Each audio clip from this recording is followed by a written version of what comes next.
नमस्कार दोस्तों, आप सबका अपने ही YouTube चैनल पर बहुत बहुत स्वागत। तो आज चलते हैं नवोदय का गणित में चौथा चैप्टर गुणनखंड गुणज एवं उनके गुण का चौथा लेक्चर।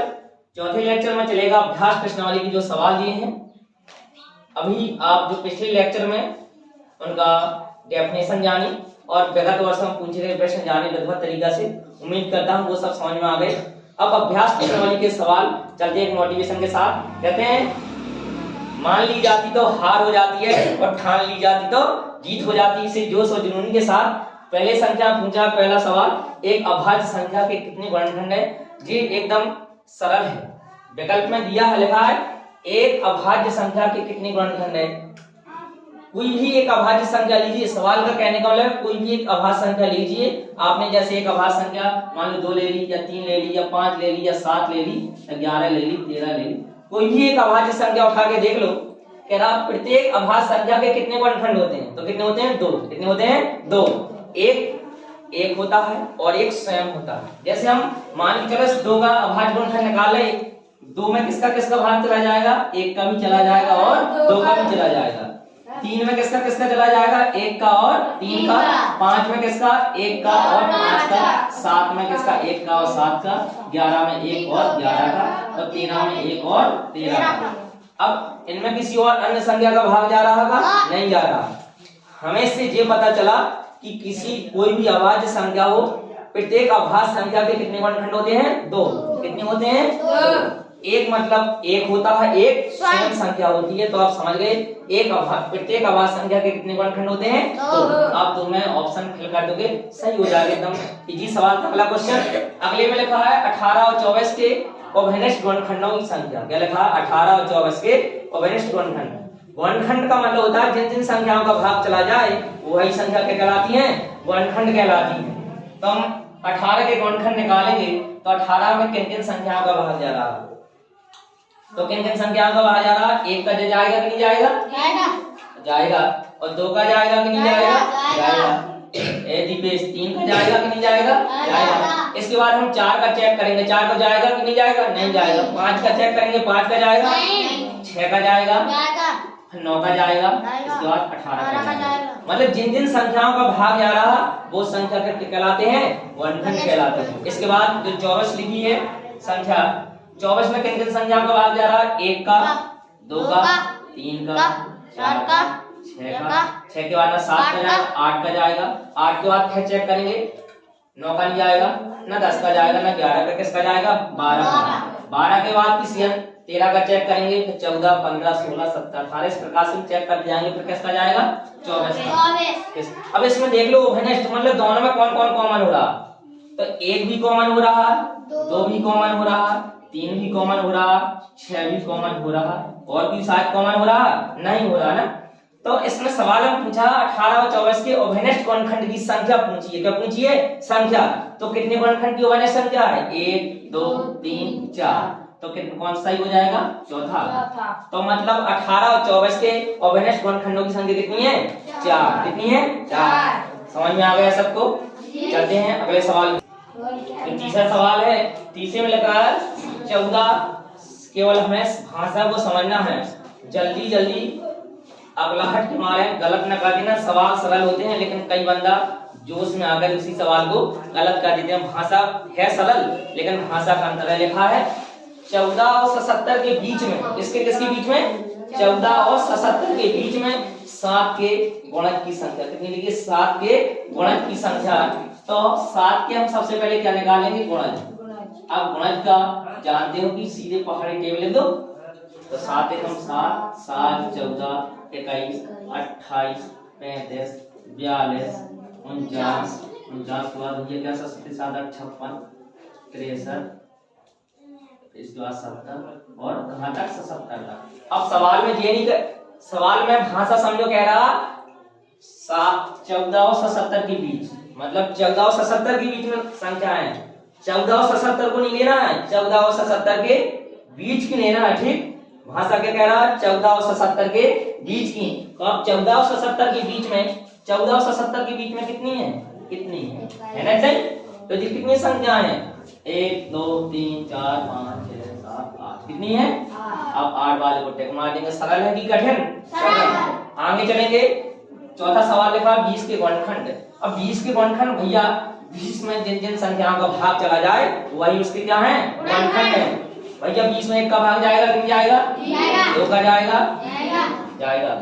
4 का जाएगा? 5 का जाएगा? 10 का? 20 का? मतलब जिनके 20 के गुणनखंड क्या क्या हो गए? 1 2 4 5 10 20। जो विकल्प में आपको जी मिल जाएगा आप उसका गोला फिल कर देंगे। चलते हैं अगले सवाल की तरफ। अगला सवाल है 5वां, एकदम सरल है। कह रहा 36 के गुणनखंडों की संख्या। बार बार वही सवाल आपको बन जाना चाहिए। सवाल एकदम इजी है। कह रहा 36 के गुणनखंडों की संख्या कितनी है? तो 36 भैया जिन जिन संख्याओं का भाग चला जाएगा वो 36 के गुणनखंडों की संख्या हो जाएगी। 1 का भाग जाएगा कि नहीं जाएगा? जाएगा। 2 का जाएगा? 3 का जाएगा? 4 का? 5 का नहीं जाएगा। फिर इसके बाद 6 का भी जाएगा ना, 7 का जाएगा ना, 8 का जाएगा भैया, 9 का जाएगा। 9 के बाद ना तो 10 का ना तो 11 का, किसका जाएगा? 12 का। 12 के बाद फिर आगे बढ़ते जाओ। 13 का चेक करो, 14 का, 15 का, 16 का, 17 का, 18 का, किसका जाएगा? फिर 18 का किसका जाएगा? 18 का। कितनी हुई? 4 8 हुई। 18 के बाद 19 20 21 चेक करते जाओ। फिर डायरेक्ट किसका जाएगा? स्वयं का 36 का जाएगा। किसका जाएगा? 36 का। मतलब 36 में 1 का भाग, 2 का, 3 का, 4 6 9 12 18 36 9 संख्याओं का जाएगा भाग। कितनी संख्याओं का जाएगा? 9। तो 36 की गुणनखंडों की संख्या कितनी हो गई? 9। आप 9 को क्या कर देंगे? गोला फिल कर देंगे। ठीक। इसके बाद अगला सवाल लिखा निम्न में से 4 विकल्प दिए हैं। 316 का गुणनखंड नहीं है। क्या पूछा? 316 का गुणनखंड नहीं है। अब 316 का गुणनखंड नहीं है सवाल में कह रहा, तो आप क्या समझे थे? जिन जिन संख्याओं का भाग चला जाए वो गुणनखंड है, जिनका ना जाए वो नहीं है। आप 316 में देख लो किन किन संख्याओं का भाग जा रहा है। जिनका जा रहा है वो गुणनखंड है और जिनका नहीं जाएगा वो नहीं है। तो 316 में 1 का भाग चला जाएगा? चला जाएगा। ये गुणनखंड है। 158 का ये भी 2 बार में चला जाएगा। और फिर आगे 79 का भाग 316 में देंगे, ये भी कितनी बार में चला जाएगा? 4 बार में चला जाएगा। तो मतलब ये भी गुणनखंड है, ये भी गुणनखंड है, ये भी गुणनखंड है। तो गुणनखंड कौन नहीं है? 8। क्यों नहीं है 8? क्योंकि इसमें 316 में इसका पूरा भाग नहीं जा रहा। 8 की 24 घटा देंगे कितना? 76। 9 8 कितना होता है? 72। तो शेष कितना आ जाएगा? 4। जब पूरा भाग नहीं जा रहा तो वो गुणनखंड नहीं होगा। उम्मीद करता हूँ सवाल समझ में आ गया होगा। यदि आप नवोदय के छात्र हैं विशेष तौर से तो आप इस वीडियो को लाइक कर दीजिए और चैनल से जुड़ जाइए जिससे आने वाली वीडियो आपको प्राप्त हो सके। चलते हैं अगले सवाल की तरफ। ठीक। तो जब हम कहें समझ में आ गया कि नहीं तो प्लॉटिंग कर देना है। ठीक। जब तो अगला सवाल है 7वां। देखा 25 से छोटे 3 के गुणक की संख्या कितनी है? गुणक की संख्या हमसे पूछी गई है। एक शर्त दे दी है 25 से कितने होने चाहिए? छोटे। तो 3 के गुणज सबको बनते हैं। एकदम सवाल एकदम सरल है। 3 के गुणज का मतलब 3 6 9 12 15 18 21 24 27 इस प्रकार से ना, यही तो है। अब 3 के गुणज का 3 का पहाड़ा आपने पहाड़ा लिख दिया है, अच्छी बात है 30 तक जहां तक। एक लेकिन कंडीशन कह दी 25 से क्या होनी चाहिए? छोटे। तो 25 से छोटे भैया 27 25 से 22 की ये नहीं होगा। तो कितनी है? 1 2 3 4 5 6 7 8। तो कौन सा विकल्प सही हो जाएगा? 8। तो 25 से छोटे 3 के गुणज की संख्या कितनी आ गई? 8। अगला सवाल देखा प्रत्येक विषम संख्या का गुणनखंड है। प्रत्येक विषम संख्या का गुणनखंड क्या है? विषम संख्या क्या होती है? ऐसी संख्याएं जिसमें 2 का भाग पूरा ना जाए। कौन सी संख्याएं कहलाती हैं? विषम। जैसे 1 3 5 7 9 11 13 15 17 19 21। ये कैसी संख्याएं हैं? विषम। कैसी हैं? विषम संख्याएं। जिन संख्याओं में 2 का भाग न जाए विषम संख्याएं कहलाती हैं। अब ये बताओ, अब इस चाहे जितनी विषम संख्या है सब विषम संख्या में किसका भाग चला जाएगा? 1 का। किसका चला जाएगा? 1 का। किसका चला जाएगा? 1 का। मतलब 1 का भाग प्रत्येक संख्या में चला जाता है। 1 का भाग प्रत्येक संख्या में चला जाता है, वो चाहे सम हो चाहे विषम हो। सवाल कह रहा था प्रत्येक विषम संख्या का गुणनखंड है। गुणनखंड का मतलब होता है कि भाग पूरा पूरा चला जाए। प्रत्येक विषम संख्या में एक का भाग जा रहा है कि नहीं जा रहा? जा रहा है। 3 का जाएगा क्या? नहीं जाएगा। बताओ किसमें 3 का चला जाएगा? भैया 13 में ये है, 17 में है ना 19 में है, बताओ। इसलिए ये गलत है। 5 का ना 1 में जाएगा ना 3 में जाएगा, इसलिए ये भी ऑप्शन गलत है। और 0 का भैया देंगे तो अनंत होता है। हमने पूछा है कि गुणनखंड है तो 1 का भाग प्रत्येक विषम संख्या में चला जाता है, इसलिए प्रत्येक विषम संख्या का गुणनखंड क्या होता है? 1। तो उम्मीद करता हूँ समझ में आ गया होगा। सवाल एकदम सरल सरल दिए हैं, ज्यादा कठिन नहीं है। तो चलते हैं अगले सवाल की ओर। दे दिए थे इनका।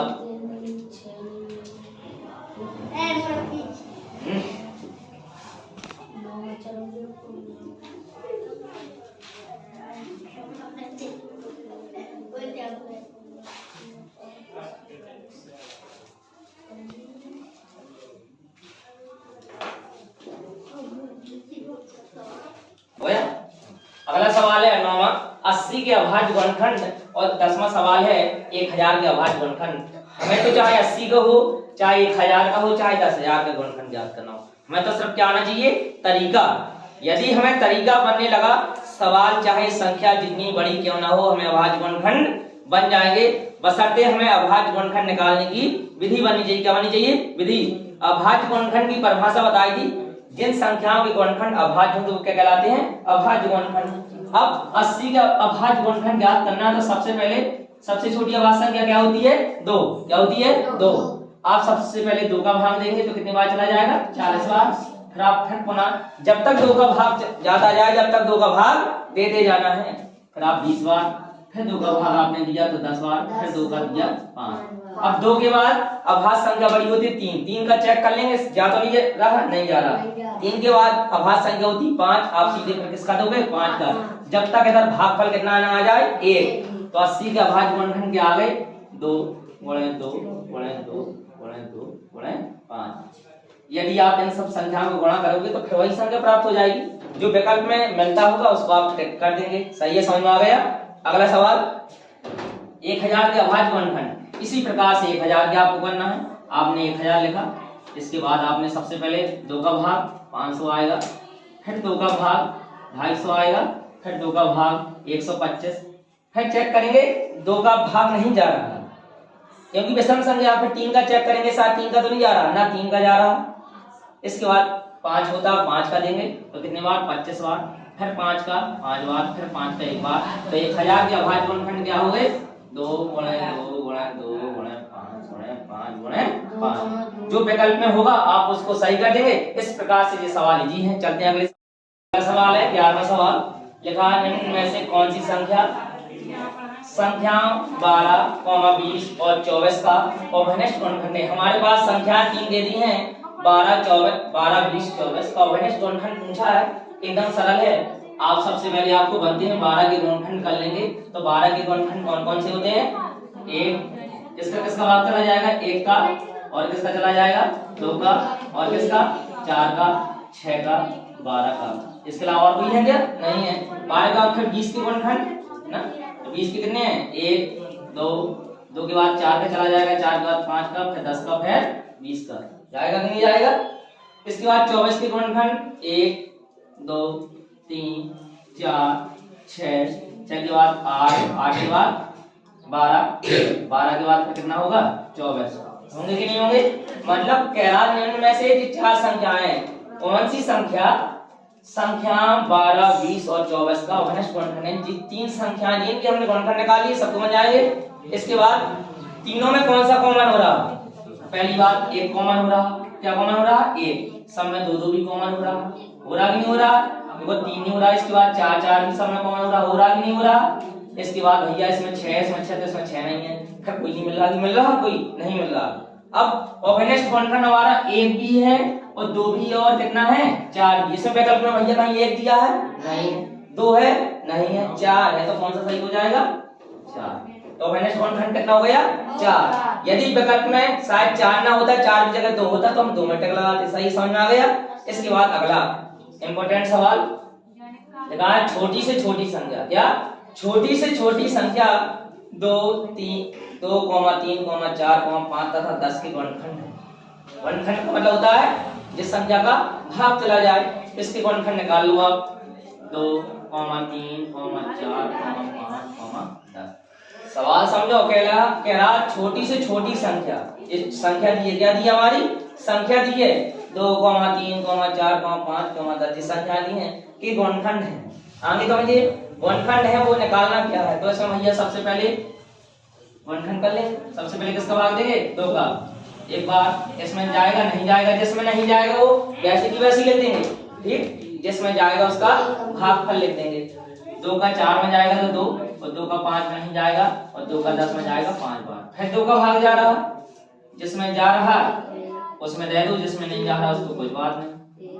अब इसके बाद किसका भाग देंगे 3 का 1, 5 में नहीं जाएगा। इसके बाद किसका देंगे 5 का 1, 1 जब तक कितना ना आ जाए 1। ये लासा निकालने की विधि होती है ना, तो इनका लासा एलसीएम कितना निकल आएगा 2 × 2 × 3 × 5 तो कितना आ गया 5 की 15 60।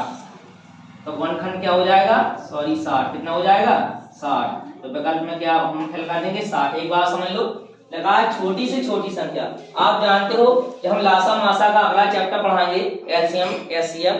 लासा मासा में ट्रिक सिखाएंगे। जब छोटी से छोटी संख्या पूछी जाती तो क्या निकाला जाता है संख्याओं का लासा। क्या निकाला जाता है लासा। यदि बड़ी से बड़ी संख्या पूछी जाए तो क्या निकाला जाता है मासा।